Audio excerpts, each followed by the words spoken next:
ठीक है। Thank you.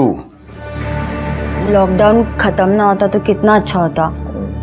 अब मैं आपके बिना कैसे रहूंगी? मैं भी तो अपनी बीवी को छोड़ के नहीं जाना चाहता, लेकिन क्या करूं, काम में जाना पड़ेगा ना। आई शपथ जल्दी आ जाऊंगा, ठीक है?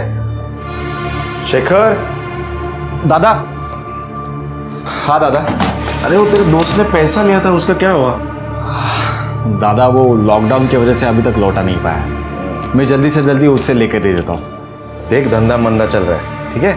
उसको बोल जल्दी से जल्दी पैसा वापस चाहिए, मैं वापस आने तक। ठीक है दादा। और अपने वहिनी का ख्याल रखना। बाय। चलो बाय। वही मुझे एक थोड़ा ज़रूरी काम है, मैं शाम तक आ जाऊंगा।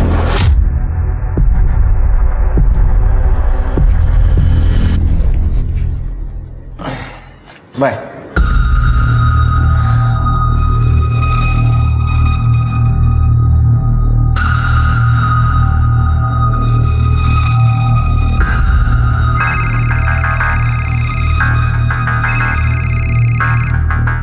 आशीष गया, अब तुम्हें कोई खतरा नहीं है।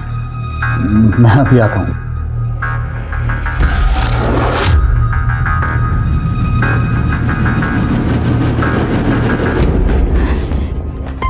तुम्हें शर्म नहीं आती? मेरे भाई का घर तोड़ के क्या अपना घर बचा रहेगा? मैं तुम्हें मानसी बहनी के पास बिल्कुल जाने नहीं दूंगी। तू रोकेगी मुझे?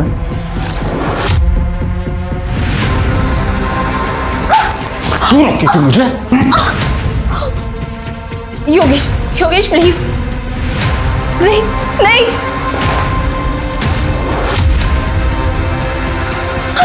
मुझे रोकेगी तू? हाँ? तू रोकेगी? योगेश नहीं प्लीज। क्या कर रहा है तू? खबरदार मेरी बहू पर हाथ उठाए तो फिर इसे कहो कि काम से काम रखे, वरना खाएगी। और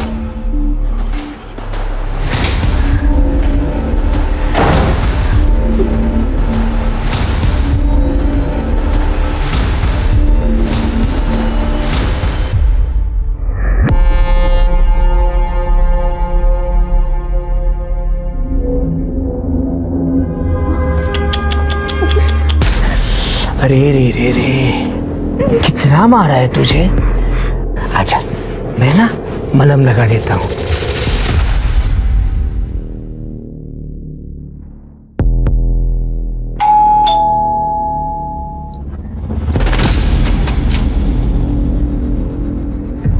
अरे चोरों की तरह नहीं, शेरों की तरह।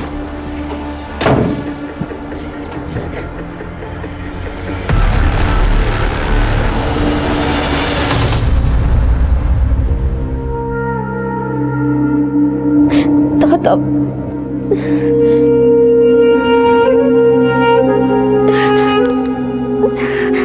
शेखर, शेखर फोन उठाओ।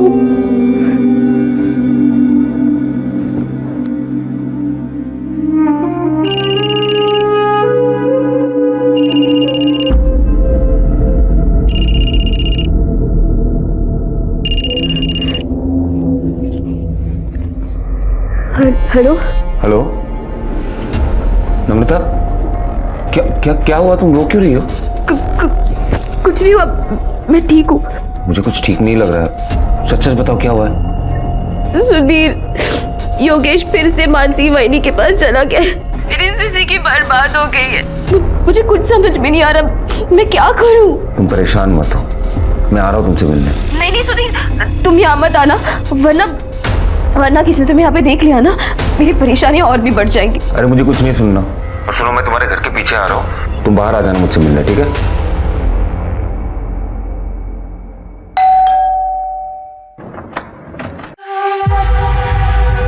आशीष, कैसी हो? मैं ठीक हूँ।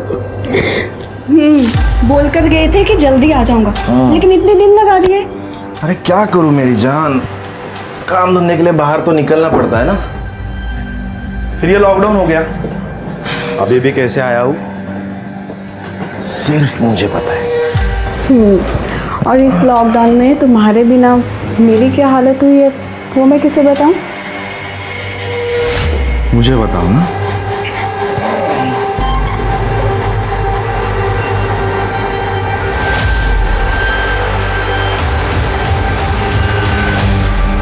रिश्ता कोई भी हो, भरोसा और सुरक्षा का विश्वास ही उस रिश्ते को विश्वसनीय बनाता है। जहां ज्यादातर लोग अपने संबंधों को पूरी सच्चाई और ईमानदारी से निभाते हैं, तो वहीं अपने शातिरपने में माहिर कुछ लोग खुद को सबसे बड़ा हितैषी दिखाते तो हैं, लेकिन मौका मिलते ही भरोसा तोड़ने से नहीं चूकते। अब इस केस को ही ले लीजिए। पति पत्नी के रिश्ते में बंधे आशीष और मानसी ने एक दूसरे को अंधेरे में रखा। एक दूसरे के प्रति उनका भरोसा अवैध संबंधों की हवस की भेंट चढ़ गया। लेकिन क्या उस हवस की चादर को ओढ़कर वे जिंदगी भर छिपे रह पाएंगे?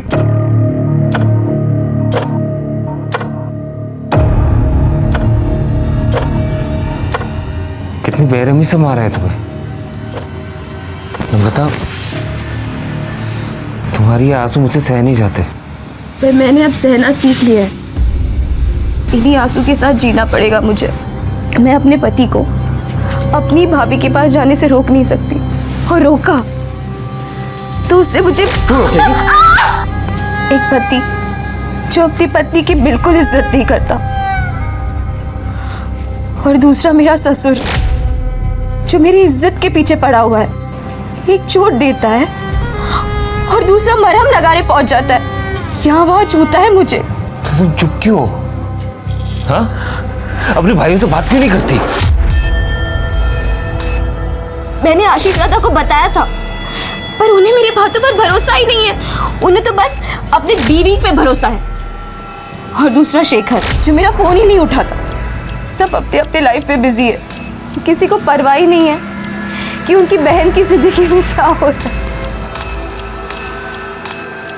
नम्रता, सुनो, तुम चिंता मत करो।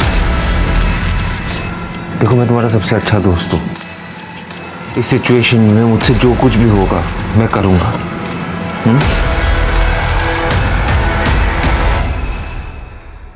आ नहीं सकते थे, फोन तो कर ही सकते थे ना। अरे हाँ, वो इस मक्कर का भी फोन अभी आना था। कौन है? एक दल्ला है, बिजनेस राइवल। हम लोग जो और बाकी कंपनियों को माल बेचते हैं ना, उसमें से कमीशन खाता है ये। मेरी ईमानदारी की वजह से इसका बिजनेस चौपट हो गया है। हेलो आशीष भाऊ, ऐसे भी क्या नाराजगी? फोन तो उठाओ कम से कम। वैसे भी तुमने मुझे घर पर बैठने को मजबूर कर दिया है, ऊपर से लॉकडाउन ने मेरी कमर तोड़ दी है। देखो भाऊ, अकेले खाओगे तो हजम नहीं कर पाओगे। क्या मतलब? मतलब ये कि एरिया बांट लेते हैं। तुम्हारा बिजनेस तुम करो और मुझे भी अपना कमा के खाने दो। औकात से ज्यादा खाने वाले का पेट ना ऐसे ही फटता है। कि ऐसा ना हो कि वक्त फिर से करवट बदले और तुम धप से मुंह के बल आगे रहो। फालतू की धमकी देना बंद कर, समझा ना? तूने खुद अपनी लालच और बेईमानी की वजह से तेरा धंधा डुबाया है। मान ले कि तेरा इस धंधे में टाइम खत्म। किसका टाइम खत्म हुआ और किसका शुरू होगा, ये तो वक्त ही बताएगा।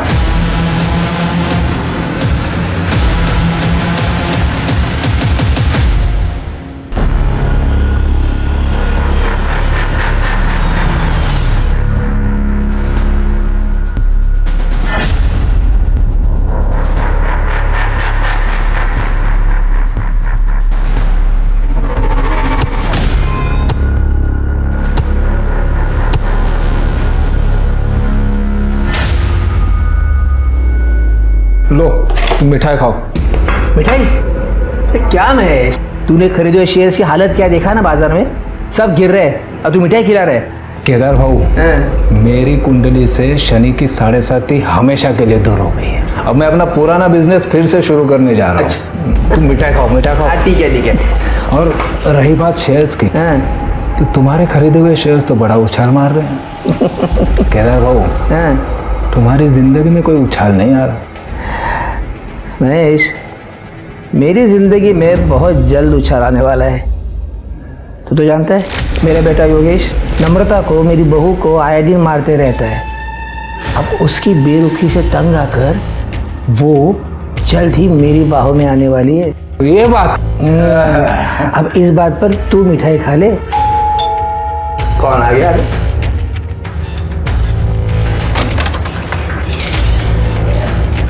महेश कुलकर्णी। हाँ मैं संजय, वो शेयर मार्केट में इन्वेस्टमेंट की बात करना चाहता हूँ। हाँ हाँ, आइए आइए।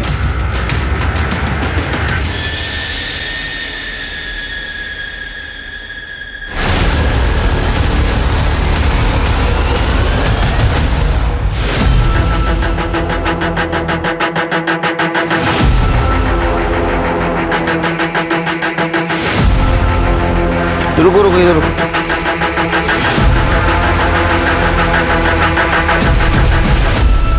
ये तो मेल बॉडी है, लेकिन कमाल है, मेल बॉडी होके बिना कपड़ों की। हो सकता है इसका गला दबा कर मारा हो इसे। इसका चेहरा भी बिगाड़ा गया है सर। डेफिनेटली पहचान छुपाने की कोशिश की गई है। हो सकता है किसी पत्थर वत्थर से मारा हो। लेकिन इसको यहाँ मारा गया है और या कहीं और मार के यहाँ लाया है।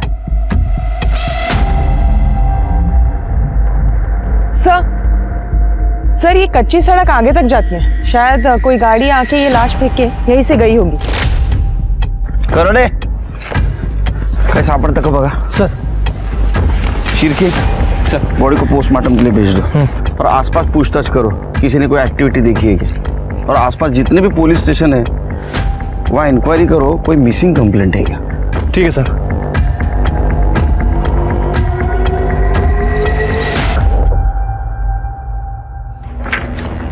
सर, आपका शक सही निकला। गला दबाकर ही मारा गया था और उसके बाद उसका चेहरा बिगाड़कर उसकी पहचान छुपाने की कोशिश की गई है। ये देखिए, पीएम रिपोर्ट में मेंशन है कि उसकी मौत 29 जून को दिन में 11:30 से 12:30 के बीच में हुई है। और सर, उसके पहले उसके साथ सेक्सुअल एक्टिविटीज़ भी हुई हैं। तो औरत के चक्कर में तो ये मर्डर नहीं हुआ। सर, लग तो ऐसा ही रहा है। सर बॉडी की डिटेल से कोई मिसिंग कंप्लेंट मैच नहीं हुई है और जहाँ ये लाश मिली वहाँ रोड के अलावा और कोई आबादी नहीं है, इसलिए कोई डिटेल्स नहीं मिल पाई।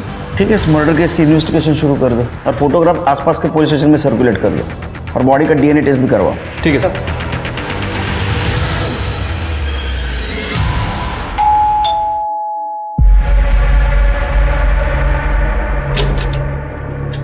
मानसी देशपांडे जी।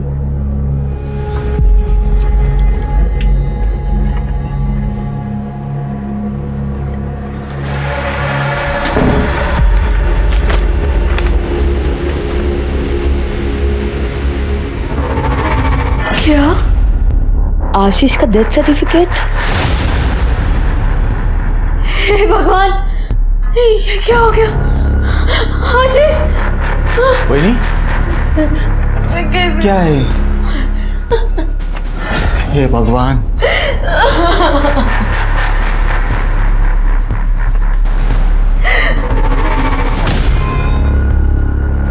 फाइनली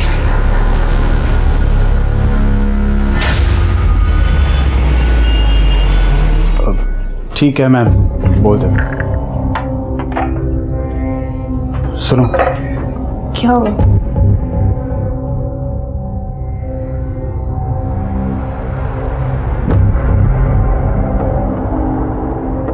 आशीष दादा नहीं रहे अब। कोरोना से उनकी डेथ हो गई है। क्या? क्या? ऐसा नहीं हो सकता।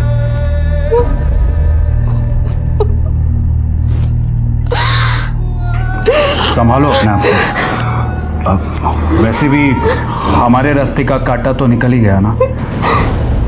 मैं तुमसे तलाक देके मानसी से शादी कर लूंगा।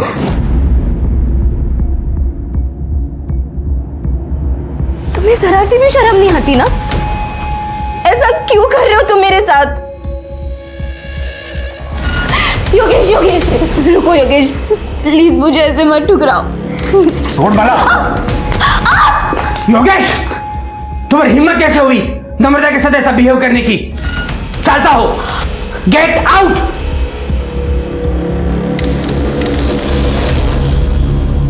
नम्रता, उठ जा। अरे उठ उठ। उठ। देख, तो चिंता क्यों करती है तू? छोड़ो मुझे, मुझे ये सब अच्छा नहीं लगता। नौटंकी नहीं करना मेरे साथ। तू जानती है ना, एक मैं ही हूं जिसे तुम्हारी जवानी से लगाव है। चिंता मत कर, मैं योगेश को बोल दूंगा वो तुम्हें तलाक नहीं देगा। करने दो उसे जो करना है वो, और मुझे जो करना है वो मैं करूँगा।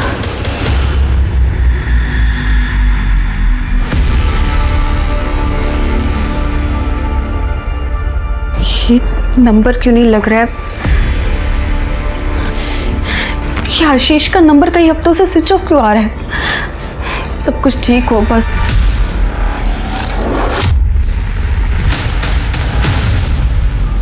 मानसी बहनी, प्लीज मेरा घर मत तोड़ो, योगेश को छोड़ दो। देख नम्रता, तू अपने पति को नहीं संभाल पाई तो इसमें मेरी क्या गलती है? मतलब तू सीधे से नहीं मानेगी? मैं तुम्हें ना कर रही। छोड़ो उसको। अगर एक बार तूने और हाथ लगाया ना तो तू जिंदा नहीं रहेगी। मेरे भाई को हाथ कैसे लगाया? शेखर, ये मानसी बहनी और ये योगेश, ये दोनों का चक्कर चल रहा है। क्या? सोचा भी नहीं था तुम लोग इतना गिर सकते हो। मानसी बहनी, अरे थोड़ी तो शर्म करो। आशीष दादा जाने के बाद तुम लोग तो खुलेआम रंगरलिया मनाने लगे। नम्रता, तू कायजे नको करो। मेरे जीते जी मैं ये होने नहीं दूंगा। सर, हमारे पारिवारिक प्रॉपर्टी का बंटवारा करना है। प्रॉपर्टी में कितने बंटवारे? जी, ये मेरे बड़े भाई का डेथ सर्टिफिकेट है। अभी हाल ही में उनकी कोरोना से डेथ हुई है। उनकी एक बीवी है मानसी, और मेरी छोटी बहन है नम्रता। इन दोनों का हक बनता है। ऐसा कोई तरीका है जिसे ये मानसी को इस प्रॉपर्टी में से कुछ भी ना मिले? इसलिए हमें ये प्रूव करना होगा कि लीगली वो तुम्हारे भाई की वाइफ है ही नहीं। और दूसरी बात, वो किसी और से शादी कर ले तो उन्हें प्रॉपर्टी का कोई भी हिस्सा नहीं मिल सकता। जी, थैंक यू।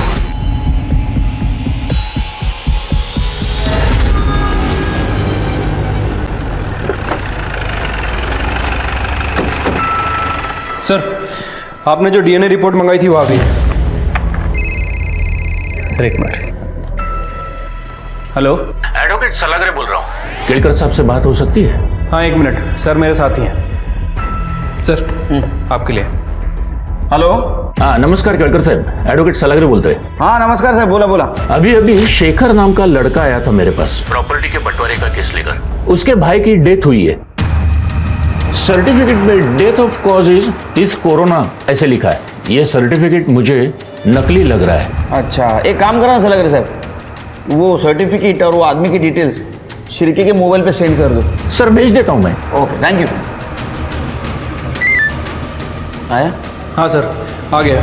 एक काम करो, ये स्वाति को फॉरवर्ड कर दो और स्वाति को बोलो पता करे ये फेक है या ओरिजिनल। सर सॉरी मानसी भाभी, उस दिन मैं कुछ ज़्यादा ही बोल गया। अगर योगेश को ही नम्रता के साथ नहीं रहना है तो मैं क्यों कुछ ज़बरदस्ती करूं? और आप दोनों को भी शादी करनी है तो मुझे कोई प्रॉब्लम नहीं है। अगर आपको कोई भी हेल्प लगे तो आप मुझे बोल सकते हैं, लेकिन वही नहीं, मैं चाहता हूँ कि दादा के बाद उसकी प्रॉपर्टी का हकदार सिर्फ मैं रहूँगा। ठीक है शेखर, वैसे भी तुम्हारी प्रॉपर्टी में मेरी कोई दिलचस्पी नहीं है। मुझे तो सिर्फ योगेश चाहिए। मैं अपनी दुनिया बसाना चाहती हूँ योगेश के साथ।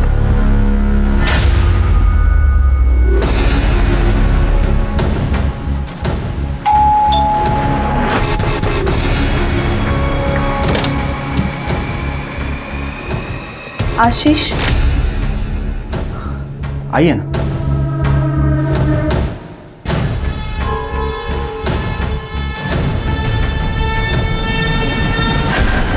लेकिन आप कौन? मैं आशीष की वाइफ कविता। क्या क्या? क्या झूठ बोल रही है आप? आशीष दादा की वाइफ तो ये है मानसी। ये आप क्या कह रहे हैं? आशीष की वाइफ मैं हूँ कविता। अगर आपको विश्वास नहीं होता ना, ये मैरिज सर्टिफिकेट देखिए।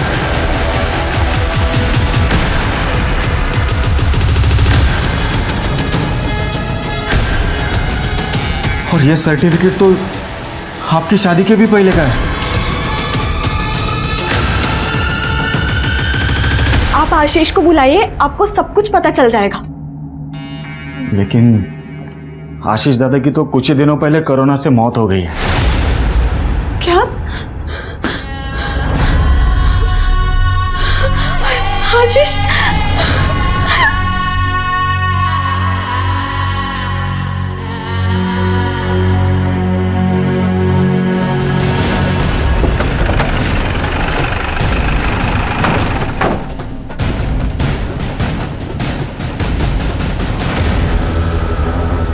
आप में से शेखर कौन है? सर शेखर मैं हूँ। आपके भाई की कोरोना से मौत हुई, आपको कैसे पता चला? जो सर्टिफिकेट आपने लॉयर को सबमिट किया था, कहाँ से मिला था आपको? सर वो सर्टिफिकेट तो कुरियर से आया था। हाँ सर, कुरियर तो मैंने खुद रिसीव किया था। देखो, ये यही था। हाँ सर, सर्टिफिकेट तो यही था। ये फेक है क्या? मैं जानती थी यहाँ कुछ ना कुछ तो गलत हो रहा है। आप? मैं आशीष की वाइफ कविता, लेकिन यहाँ आकर पता चला तो ये कि आशीष की बीवी बनी बैठी है। ज्यादा कुछ बुरा ना, तेरा मुंह तोड़ दूंगी मैं। काम कर रहा हूँ। अब आशीष से आखिरी बार कब मिली थी? सर वो 22 जून तक तो यही थे, उसी दिन वो गए थे। हाँ सर, उसी दिन वो मेरे पास भी आए थे। एक हफ्ते के बाद 29 जून को वो बिजनेस टूर के लिए निकल गए थे। अब कभी लंबा इंतजार मत करवाना, और अगर जल्दी नहीं आए ना तुम तो मैं वहाँ पर आ जाऊंगी। चिंता मत करो, हफ्ते 10 दिन में वापस आ जाऊंगा। यार कैब बुक करना भूल गया मैं। तुम पहले कैब बुक कर लो। नहीं यार, लेट हो जाएगा। मैं एक काम करता हूँ, बाप्पा चौक में जाके कैब ले लेता हूँ। साहब, आशीष ने मुझे इस घर और शेखर के बारे में बताया था, और बहुत दिन तक जब आशीष का नंबर स्विच ऑफ गया और ना ही कोई कांटेक्ट हो पाया, तो मैं उसे ढूंढते ढूंढते यहाँ तक आ गई। और सर आशीष दादा भी 22 जून के बाद वापस घर आए ही नहीं। हाँ सर, वो सिन्नर जाने का कह के गए थे। आशीष की किसी के साथ दुश्मनी थी?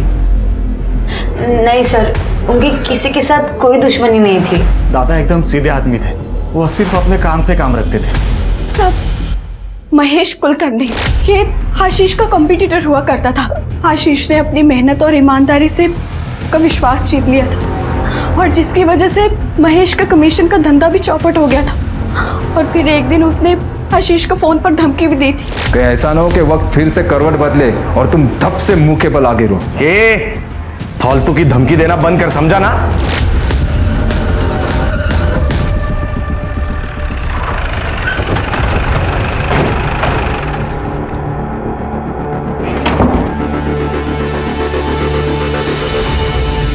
परेशान हो गए हमको देख के? नहीं सर, ऐसी कोई बात नहीं है, बताइए मैं क्या कर सकता हूँ। आशीष की वाइफ कह रही थी कि तुमने उसे कुछ धमकाया बिजनेस के सिलसिले में। सर बिजनेस में ये सब होते रहता है। आशीष ने मेरा धंधा चौपट कर दिया था, तो गुस्सा तो आएगा ही। फिर भी मैंने समझौते के लिए उसे फ़ोन किया था सर। हाँ, उस वक्त थोड़ी बहसबाजी हुई थी बस, बाकी मैं कुछ नहीं जानता सर। नहीं, कुछ जानते हो तो अभी बता दो, क्योंकि हम अगर जानने की कोशिश करेंगे तो बताने के लायक नहीं रहोगे। मैं सच कह रहा हूँ सर, मैं कुछ नहीं जानता।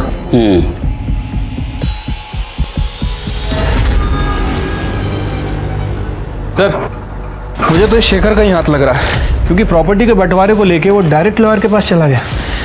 सर ये बात कुछ हजम नहीं हो रही है। लेकिन आशीष को मार के शेखर को ज्यादा कुछ नहीं मिलता, क्योंकि आशीष के मरने के बाद उसकी प्रॉपर्टी तो उसके वाइफ को मिलने वाली थी। ये महेश हमसे कुछ छुपा रहा है। एक काम करो, महेश का सीडीआर रिपोर्ट और मोबाइल लोकेशन ट्रैक करो, और ये जो फेक डेथ सर्टिफिकेट मिला था वो किसने बनवाया था ये भी चेक करो। शायद उससे हमें पता चले कि आशीष के साथ एक्चुअल में क्या हुआ था। ठीक है सर। सर, कविता के बयान के मुताबिक 29 जून को आशीष नासिक से निकला था, और उसके अगले ही दिन हमें एक आदमी की लाश मिली थी नासिक के जंगल में। सर, लाश की पोस्टमार्टम रिपोर्ट के हिसाब से उस आदमी की मौत 29 जून को ही हुई थी, तो कहीं ये लाश आशीष की तो नहीं? उस बॉडी से शेखर का डीएनए मैच कराओ। सर, शेखर का डीएनए मैच होते ही इस बात की भी पुष्टि हो गई कि 30 जून को नासिक के जंगल में मिली लावारिस लाश दरअसल आशीष की ही थी। लेकिन पुलिस के सामने ये सवाल अब भी मौजूद था कि आशीष को आखिर मारा किसने। आशीष की फोन लोकेशन और कॉल रिकॉर्ड से भी कोई खास सबूत हाथ नहीं लगा। पुलिस का शक आशीष के बिजनेस राइवल महेश कुलकर्णी पर जाकर ठहर रहा था। दूसरी तरफ पहले ही अपने पति से मिले धोखे से दुखी नम्रता अपने भाई शेखर के विश्वासघात से हिल गई थी, जो योगेश की शादी मानसी से करवाने की हिमायत कर रहा था। मानसी तो पहले से ऐसी थी, मगर अब तो शेखर भी। मानसी और योगेश को जो करना है वो करेंगे नम्रता, लेकिन अब जब शेखर भी इस गंदे खेल में शामिल हो गया है, मुझे लगता है तुम्हें यहाँ से कहीं दूर चले जाना चाहिए, नहीं तो तुम्हारी जान को खतरा हो सकता है। पर मैं जाऊंगी कहाँ? मैं तुम्हें कहीं एक सुरक्षित जगह पे लेके जा सकता हूँ, अगर तुम्हें मुझ पे भरोसा है तो। कैसी बात कर रहे हो सुधीर? एक तुम ही तो जिस पर मेरा भरोसा बचा है। ठीक है, कल मैं आता हूँ तुम्हें लेने, तैयार रहना। संजय जी, मैंने आपके लिए कुछ अच्छी कंपनी के शेयर सिलेक्ट किए हैं, अगर इन्वेस्ट करना हो तो पैसे लेके आ जाइए। महेश जी, एक्चुअली क्या है, वो जो शेयर्स के लिए पैसा रखा था ना, वो कहीं और खर्च हो गया। अब इंतज़ाम करने को कम से कम 1 हफ्ता लग जाएगा। कोई बात नहीं, जब इंतज़ाम हो जाए तो बता दीजिएगा। जी।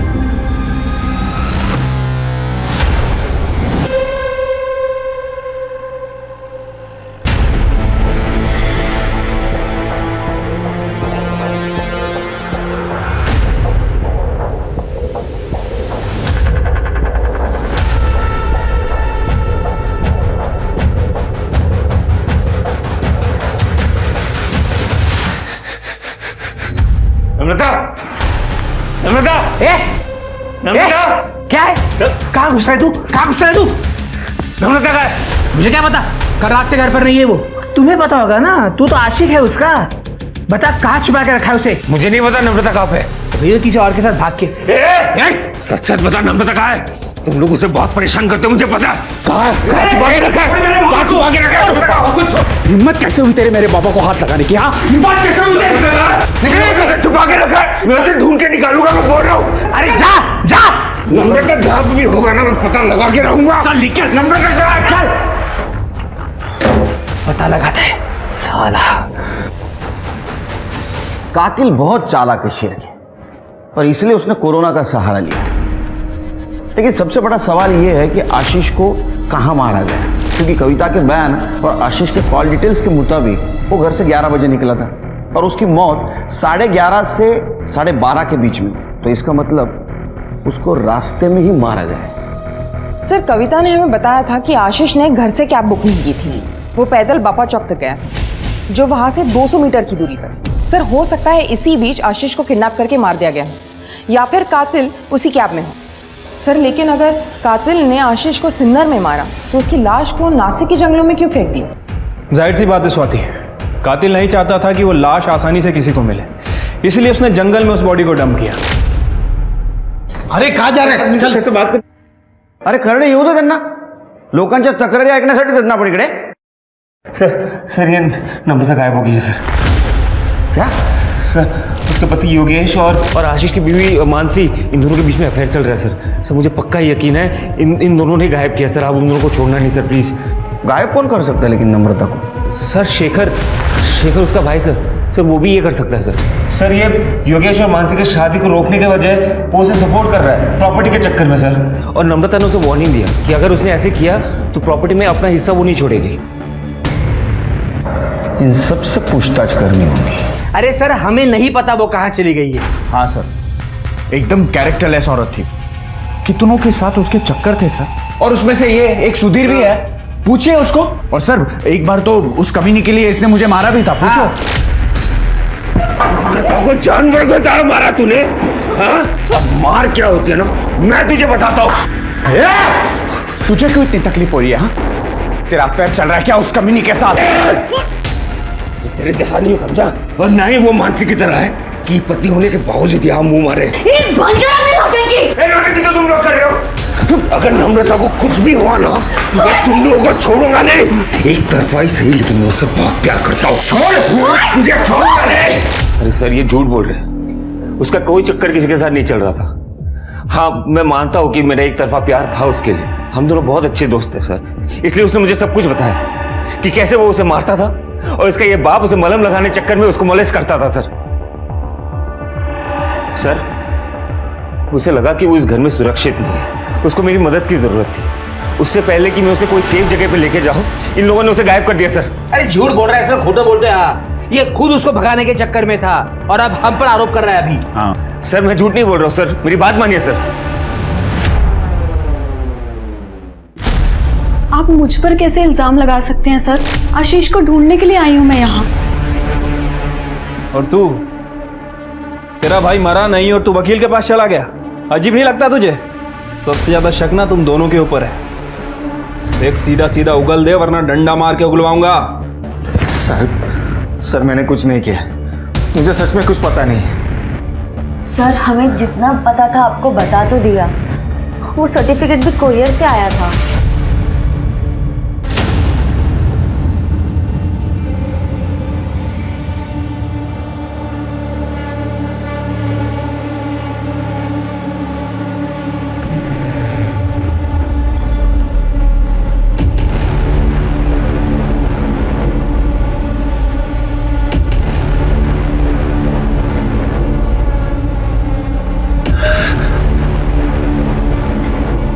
पानी पानी देता हूँ।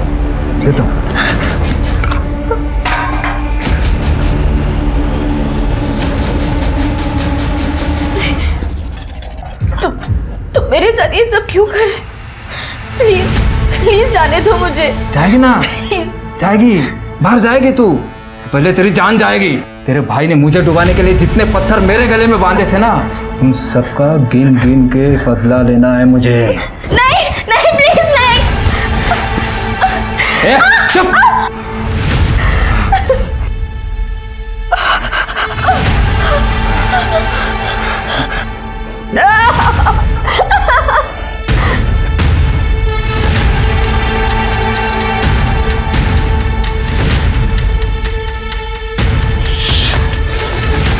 अबे आता है, मैं रुक।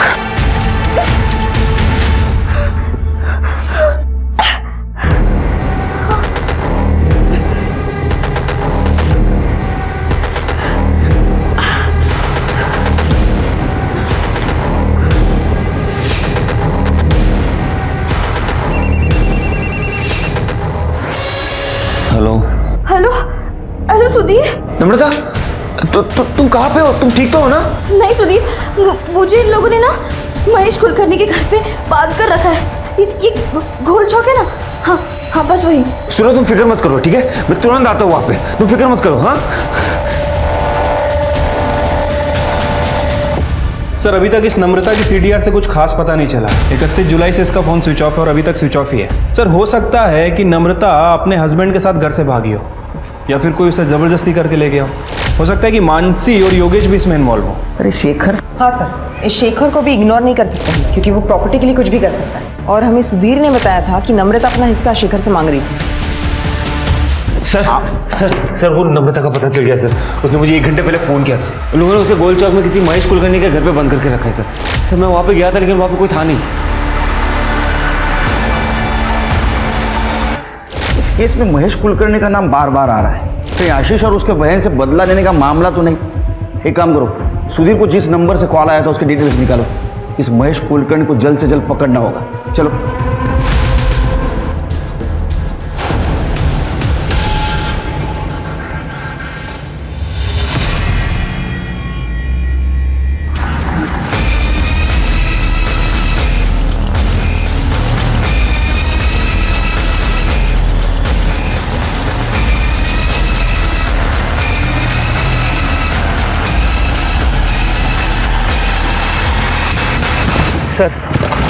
सर यहाँ पे सर ये यहाँ।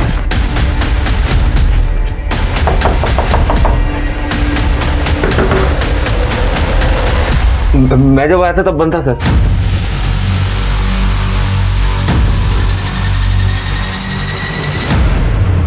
नम्रता चेक करो। सर ये तो मर चुकी है।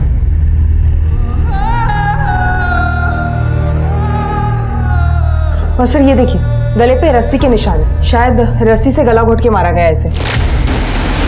नम्रता! नौटंकी बंद कर। तूने मारा नम्रता को? तो एक तरफा प्यार करता था ना उससे। तूने बोला था दरवाजा बंद है, दरवाजा खुला था। सर मैं जब आया था सर तब अंदर से दरवाजा बंद था सर। यकीन कीजिए सर, मैं झूठ नहीं बोल रहा हूँ सर। नम्रता, नम्रता नम्रता सर इसी ने मारा सर, इसी ने मारा। तुझे कैसे बता रहे नम्रता यहाँ है? सर शेखर ने मुझे फोन करके बोला था नम्रता है यहाँ पे। सर योगेश को मैं नहीं बताया था। सुधीर का पहले फोन मुझे आया था, लेकिन मैं घर से थोड़ा दूर था और योगेश मेरे ही घर पे था, इसलिए मैंने आगे भेज दिया। हटा दिया ना तूने तेरी बीवी को रास्ते से? हाँ, मानसी के साथ अय्याशी कर रही थी ना तेरे को, सच बोल। सर सच बताओ तो आप लोगों के आने से पहले मैं यहाँ आ चुका था, लेकिन जब मैं यहाँ आया तो मैंने देखा कि ऑलरेडी नम्रता मर चुकी है, इसलिए मैं डर गया और डर के बाहर जाके छुप गया। सर ये शायद महेश का फोन है जिससे नम्रता ने सुधीर को कॉल किया। सर महेश मिल गया। क्या रे? खुश हो गया ना तू भाई बहन को मार के? तेरा बदला पूरा हो गया?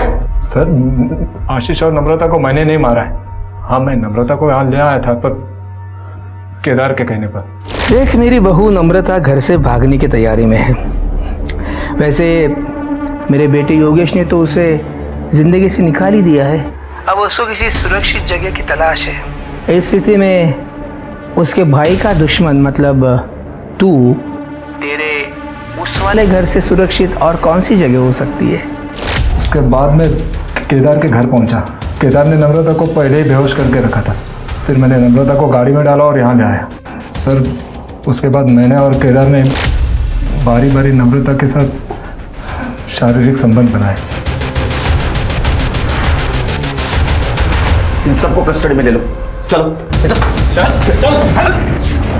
स्वाति, बॉडी को पोस्टमार्टम के लिए भेज दो और सीसीटीवी रहेगा तो उसका फुटेज कलेक्ट करो। सर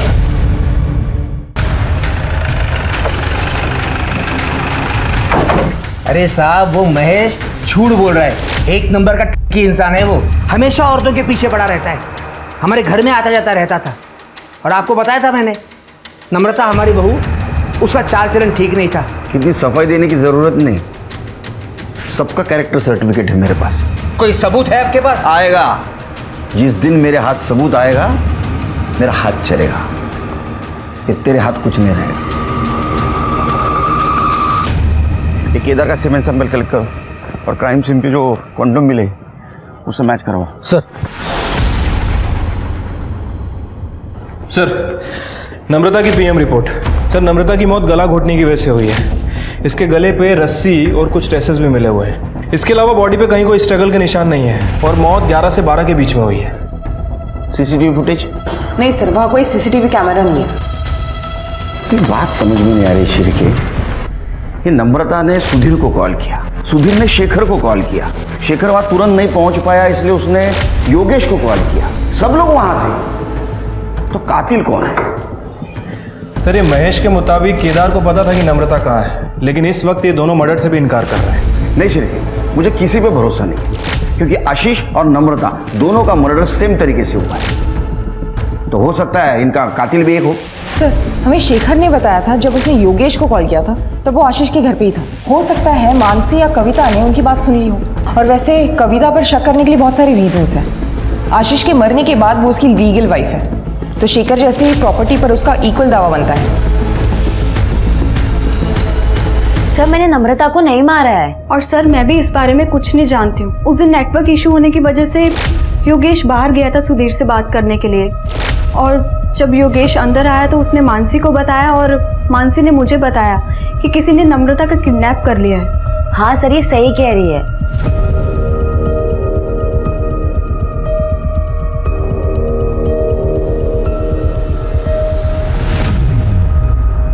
सर आपको क्या लगता है, ये दोनों लड़कियां सच बोल रही है या सच को छुपा रही है? ये नम्रता को जिसने भी मारा है बहुत होशियार है, उसे ढूंढने के लिए हमें बहुत मेहनत करनी पड़ेगी। चिरके ये आशीष का डुप्लीकेट डेथ सर्टिफिकेट जिसने भी बनवाया है उसका कुछ पता चला? फिलहाल तो नहीं सर। ठीक है शिरके, तुमने एक चीज पॉइंट आउट की, खिड़की के बाहर 2 रस्सी के टुकड़े लटक रहे थे और बीच का हिस्सा गायब था। ये नम्रता को भी रस्सी से घोट के मारा गया है ना? हाँ सर। क्या ऐसा तो नहीं कि ये रस्सी उसके लिए यूज की गई हो? पॉसिबिलिटी तो है सर। एक काम करो, फॉरेंसिक टीम को बुला, हम लोग कातिल के बहुत नजदीक पहुंच गए हैं, जल्दी। ठीक है सर। सर एक मिनट। हेलो। ठीक है सर, क्राइम सीन पे जो कॉन्डम्स मिले थे और उसके अंदर जो सीमेन था वो केदार के सीमेन से मैच कर रहा है। बोला था ना तेरे को, जिस दिन हाथ सबूत लगेगा मेरा हाथ उठेगा। सच बोल। मुझे मत मारिए, मैं सब बताता हूँ। मैं मानता हूँ कि मेरी बुरी नज़र थी मेरी बहू पर। महेश जो कुछ भी बोला बिल्कुल सच बोला। ये नम्रता को किडनैप करने का प्लान मेरा ही था, लेकिन मैं सच बोल रहा हूँ, मैंने उसे नहीं मारा सर। तूने अभी आधा सच बोला है। तूने एक औरत को मॉलेस्ट किया है, एक औरत तुझे मारेगी। स्वाति इसको इतना मारो ये सच बोले। सर सर सर आ, सर आ।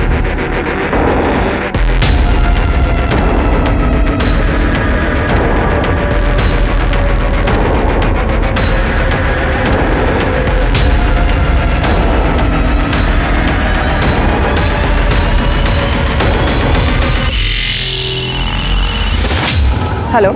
कविता किसी को तो मिलने आई है, पर मैं देख नहीं पाया वो किससे मिलने आई है। ठीक है, वो बाहर आने तक वहीं रुको, और अगर पता ना चले वो कौन है तो किसी बहाने से अंदर चले जाना। Okay madam.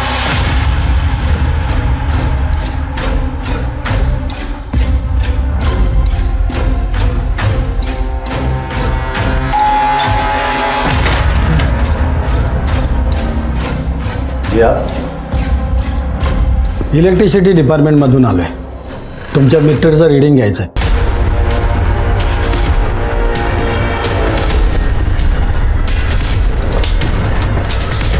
सर तुमचं मीटर फॉल्टी आहे, एक आठवड्यामध्ये तुम्हाला नवीन मीटर दिलं जाईल, पण मालकाचा आम्हाला एक फोटो लागेल।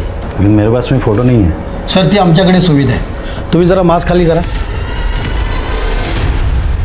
सर ये वो आदमी है जिससे कविता मिलने गई थी।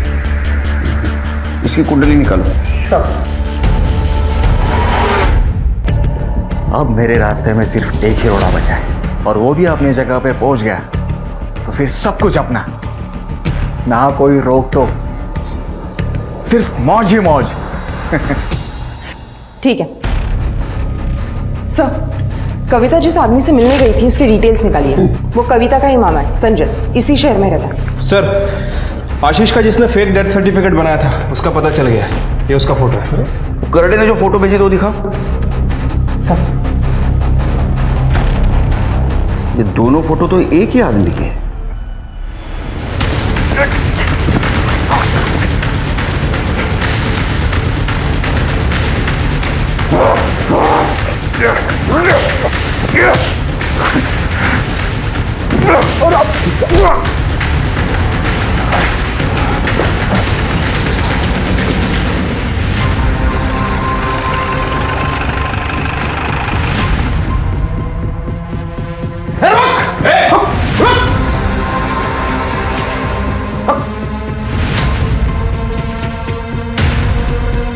सब, इसने नम्रता को मारा है। हमने जब इसे पकड़ने की कोशिश की तो ये हमलावर हो गया। बंद कर अपनी नौटंकी, समझी? ये दोनों फोटो तो एक ही आदमी के हैं। ये देखो, लेकिन इसने आशीष और नम्रता को मारा क्यों होगा? सर 100% प्रॉपर्टी का मामला हो सकता है। प्रॉपर्टी का मामला? अगर प्रॉपर्टी का मामला हो सकता है तो इसका अगला शिकार शेखर हो सकता है। हमें शेखर को बचाना होगा। 1 सेकंड से शेखर बच गया और 1 सेकंड से तू भी बच गया। तुम दोनों के खिलाफ सारे सबूत है हमारे पास। तुम सच बोलो नहीं तो हमारा डंडा बोलेगा। बताती हूँ सर, मैं आशीष से बहुत प्यार करती थी। मुझे बिल्कुल भी अंदाज़ा नहीं था कि वो मुझे इतना बड़ा धोखा देगा। वो अक्सर बिजनेस का नाम लेकर सिनर आया करता था, और जब उसने ज़्यादा से ज़्यादा वक्त यहाँ बिताना शुरू कर दिया तो मुझे उस पर शक होने लगा। फिर मैंने ये बात संजय मामा को बताई। इन्होंने आशीष के इस घर पर नज़र रखनी शुरू कर दी। तब हमें पता चला कि आशीष और मानसी शादी कर इस घर में एक साथ में रह रहे हैं। तब मुझसे ये बात बर्दाश्त नहीं हुई सर। मामा, मैं आशीष को कभी माफ नहीं कर सकती, उसे मारना ही होगा। ये तू नहीं, तेरा गुस्सा बोल रहा है। नहीं मामा, ये मेरा आखिरी फैसला है। सही मुकान है। उसे मारने के लिए इस घर से अच्छी जगह कोई नहीं हो सकती। Surprise is ready. उठो।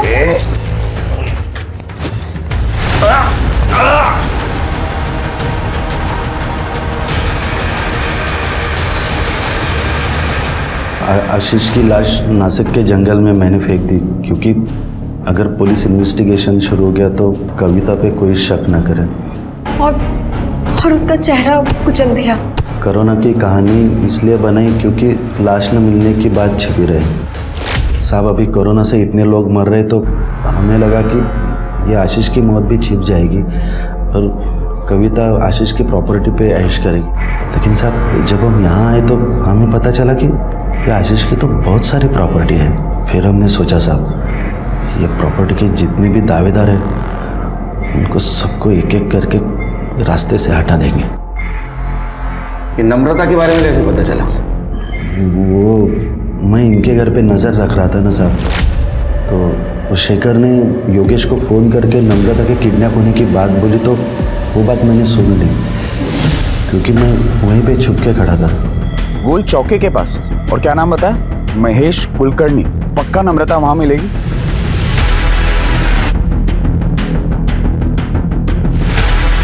फिर मैं वो एड्रेस पे पहुंचा और नम्रता को गला घोट के मार दिया साहब। मैंने सुधीर को आते हुए देखा। सुधीर ने बहुत कोशिश की दरवाज़ा खोलने की, लेकिन मैंने उसे खोलने नहीं दिया। फिर सुधीर वहाँ से चला गया, फिर मैं भी वहाँ से चला गया सर। नम्रता के बाद सिर्फ अभी शेखर बचा था, उसे मारने ही वाले थे साहब, पकड़े गए। तुम्हें पता है लालच और बेवकूफ़ी में तुमने कितनी लोगों की जिंदगियां बर्बाद कर दी?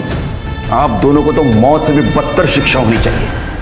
रिश्ता कोई भी हो, उसमें प्यार और अपनेपन की नमी बनाए रखकर ही लंबे समय तक साथ चला जा सकता है। और इतना जरूर ध्यान दें कि भरोसा कतई टूट ना पाए, वरना परिणाम के तौर पर कोई न कोई दुर्घटना जरूर होकर रहेगी।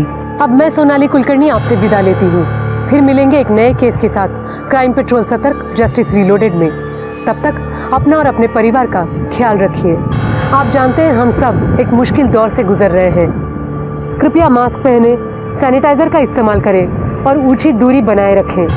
देखते रहिए क्राइम पेट्रोल सतर्क। जय हिंद।